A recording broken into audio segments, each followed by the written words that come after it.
எல்லாருக்கும் வணக்கம். என்னோடய பேர் பாவனா. நான் ஃபர்ஸ்ட் டைமாக ஒரு லாங் வீடியோ போடுறேன்.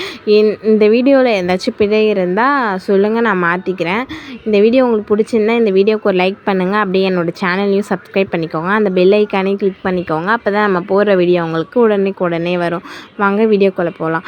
இது என்ன வீடியோனா புரட்டாசி மந்த் 3rd வீக் சனிக்கிழமை எங்கள் வீட்டில் எப்பயுமே நாங்கள் படையல் போடுவோம். எங்களுடைய பழக்கம் என்ன, நாங்கள் எப்படி சாமி கும்பிட்றன்றது தான் நான் உங்கள் கூட ஷேர் பண்ணிக்க போகிறேன். வாங்க காலையில் எழுந்திரிச்சோடனே போயிட்டு தலைக்கு குளிச்சுட்டு வந்தாச்சு. முன்னாடி நாளே புது சாமான்லாம் தேய்ச்சிட்டு வீடெல்லாம் க்ளீன் பண்ணி தொடச்சி வச்சுட்டேன். ஏன்னா வேலை கொஞ்சம் ஈஸியாக இருக்கும்ல, அதுக்கோசம் தான். நம்ம குழந்தைங்கள வச்சுட்டு எல்லாத்தையும் ஒரே நாள்லலாம் செய்ய முடியாது. அதனால் இந்த மாதிரி ஃபர்ஸ்ட் டேவே செஞ்சு வச்சிடுறது. அப்புறம் எழுந்திரிச்சி குளிச்சுட்டு வந்துட்டு கேஸ்லாம் துடைச்சிட்டு குங்குமம் மஞ்சள் வச்சுட்டு என்னோடய சமையலை ஸ்டார்ட் பண்ணிட்டேன். காலையில் 6 மணிக்கு ஸ்டார்ட் ஆன என்னோடய சமையல் பார்த்திங்கன்னா 10:30க்கு தான் முடிஞ்சுதே. அதுக்கு எங்கள் ஆத்துக்காரர் 8:30 மணிக்கெலாம் படைச்சிடணும், நல்ல நேரம் 8:45க்கெலாம் முடிஞ்சிடும் அப்படின்னாரு. சரி, நம்மளும் கடகடன்னு செய்வோம், நம்மளால் முடிஞ்ச அளவுக்கு இதில் எஃபெக்ட் போட்டுன்னு நானும் முடிஞ்ச அளவுக்கு வேகமாக செஞ்சேன். நீ இவ்வளோ ஃபாஸ்ட்டாலாம் செய்யக்கூடாதுன்னு என்ன பண்ணாங்கன்னா, என் சின்ன பையன் ஏஞ்சிட்டான். அவங்க அப்பாவால் அவனை வச்சு சமாளிக்கவே முடியாது. அவன் நான் இருந்தால் தான் அவன் அமைதியாக இருப்பான். அப்புறம் அவனை கொஞ்சம் சமாதானப்படுத்திட்டு டைம் பார்த்தா 8:45க்கு மேலே ஆயிடுச்சு. அப்புறம் நல்ல நேரம் பார்த்தா 11:30க்கு மேலே தான் படைக்கணும் அப்படின்ற மாதிரி சொல்லிட்டாங்க. அப்புறம் சரி, நம்ம கொஞ்சம் ரிலாக்ஸ் ஃப்ரீயாக செய்யலான்னு சொல்லிவிட்டு அதுக்கப்புறம் பொறுமையாக செய்ய ஆரம்பித்தேன். அப்புறம் கொஞ்சம் கொஞ்சமாக சாம்பார்லாம் செஞ்சுட்டு எங்கள் வீட்டில் சாம்பார், வடை, பாயாசம் இந்த மாதிரி தான் செஞ்சு படைப்போம். அந்த லெமன் சாதம் மாதிரி செஞ்சு உருவம் வச்சு படைப்பாங்களா, அந்த மெத்தடில் படைத்தது கிடையாது இது வரைக்கும். எங்கள் வீட்டில் இப்படி தான் படைப்போம், இது மாதிரி தான் செய்யணும்னு சொல்லிட்டு எங்கள் மாமியார் எங்களுக்கு இப்படி தான் சொல்லி கொடுத்துருக்காங்க. அதனால் நாங்கள் இதையே செய்கிறோம். வடை, பாயாசம், அப்பளம், அப்புறமேட்டுக்கு பொரியல் 3 பொரியல் செய்யணும். நான் என்ன பண்ணுவேன்னா 3 காயும் ஒன்றா வேக வச்சு அதை பரட்டி அப்படி செஞ்சு வச்சுருவேன்.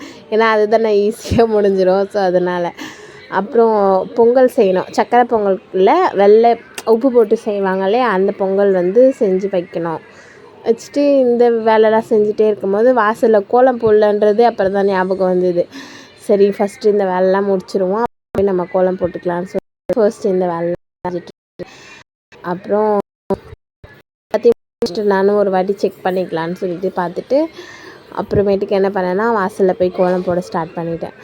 கோலம் போட்டுட்டு என்ன இந்த பொண்ணு நைட்டி போட்டிருக்குன்னு பார்க்காதீங்க, வேறு வழி இல்லை, நம்ம நைட்டி போட்டு செஞ்சால் தான் கொஞ்சம் ஃப்ரீயாக செய்ய முடியும். அதனால் சொல்லிவிட்டு ஒர்க்லாம் முடிச்சுட்டு தான் ட்ரெஸ் சேஞ்ச் பண்ணேன்.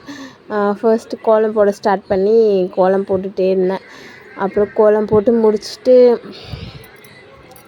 உள்ளே வந்தால் என் பையன் மறுபடியும் எழுந்திரிச்சிட்டான். அவனை சமாளிக்கணும். அவனை கொஞ்சம் நேரம் வச்சுருந்து அவனை சமாளிச்சுட்டு அவங்க அப்பாக்கிட்ட கொடுத்துட்டு என்ன பண்ணேன்னா எல்லாத்தையும் செஞ்சுட்டேன். பாயாசம் செஞ்சுட்டு அப்புறம் வெள்ளை பொங்கல் செஞ்சுருந்தேன். அப்புறம் 3 காய் போட்டு ஒன்றா பொரியல் மாதிரி செஞ்சிட்ருந்தேன். அப்புறம் மிக்சடு சாம்பார், அதாவது எல்லா காயும் போட்டு சாம்பார் வைப்பாங்க, அந்த மாதிரி செஞ்சுட்டு அப்புறம் அப்பளம், நார்மலாக சாதம், அப்புறம் வடை எல்லாத்தையும் செஞ்சு வச்சுட்டு நானும் போய் ட்ரெஸ் சேஞ்ச் பண்ணி தலைலாம் பூலாம் வச்சுட்டு சாமிக்கும் பூலாம் வச்சு எல்லாத்தையும் ரெடி பண்ணி எண்ணெய்லாம் ஊற்றி வச்சு எல்லாத்தையும் ரெடி பண்ணி வச்சிட்டேன். அப்புறமேட்டுக்கு வெளியில் பூ வச்சு வெளியும் இருக்குது, அதுக்கெல்லாம் பூ வச்சுட்டு அப்புறம் என்ன பண்ணேன்னா என் சின்ன பையனுக்கு பவுடர் அடித்து போட்டு வச்சு அவனையும் ரெடி பண்ணிவிட்டு என் பெரிய பையனையும் ரெடி பண்ணி விட்டுட்டேன். அவங்க அப்பாவும் குளிச்சுட்டு வந்துட்டாங்க. நாங்கள் எல்லோரும் சேர்ந்து ஒன்றா சாமி கும்பிட்டுட்டு எல்லோரும் நாமம் போட்டு சாமி கும்பிட்டு முடிச்சுட்டு எல்லோரும் சாப்பிட்டு முடிச்சாச்சு நல்லபடியாக. உங்கள் வீட்லேயும் சாமி கும்பிட்டிங்களான்னு சொல்லிட்டு எனக்கு கமெண்ட் பண்ணுங்கள். இந்த மாதிரி ரெகுலராக வீடியோ போடலான்ட்டு இருக்கேன், எனக்கு சப்போர்ட் பண்ணுங்கள். எல்லாருக்கும் என்னோடய சேனல் நீங்கள் சப்ஸ்கிரைப் பண்ணிக்கோங்க. நெக்ஸ்ட் வீடியோவில் பார்க்கலாம். ஓகே.